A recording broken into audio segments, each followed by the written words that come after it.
السلام عليكم متابعينا الكرام، وتحية طيبة لكم جميعا. كنتمنى كلكم تكونوا بخير وعلى خير.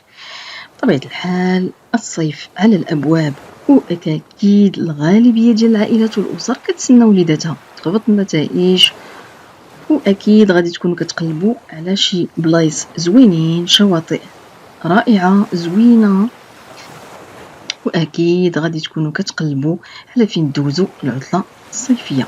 هذا الفيديو معنا واحد الميزة زوينة، فيلا فاخرة رائعة وفي أحسن المنتجعات الشاطئية بالمغرب، منتجع تغزوت باي.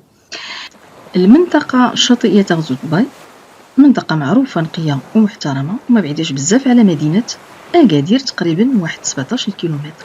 وحتى الطريق اللي كتدي ليها فهي طريق سهلة ومريحة في السياقة، الطريق كلها مزدوجة. بالنسبة للفيلا اللي معنا فهي مطلة على البحر، قريبة بزاف للشاطئ، تقريبا واحد البضع خطوات فقط. فيها جردان، بيسين، فيها جميع وسائل الراحة، فيها لي كليماتيزور، فيها التلفزة بالساتيليت، فيها 3 ديال الغرف، 2 ديال الحمامات، صالون وصالون آخر مخصص للأكل.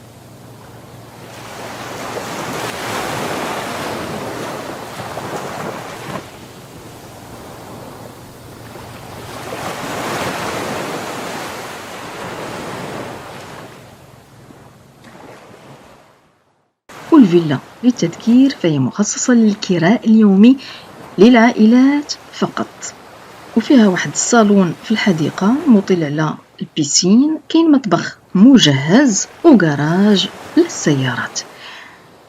بالنسبة للثمن ديال الكراء اليومي فما عليكم إلا تواصلوا على رقم الهاتف ديال أصحاب الفيلا وتفاهموا معهم وتفوضوا معهم على الثمن، لأن الثمن كيتحدد حسب المواسم وكل وقت وقتها كما كنقولوا. كنتمنى تكون عجبتكم الميزة والفيلا، واللي مهتم وكيقلب على الكرا في هذه المنطقة السياحية والرائعة للاصطياف، فما عليكم إلا تواصلوا على رقم الهاتف اللي كتشوفوا أسفل الشاشة وتفاوضوا تفهموا على طبيعة الحال على الثمن وعلى جميع تفاصيل مدة الإقامة.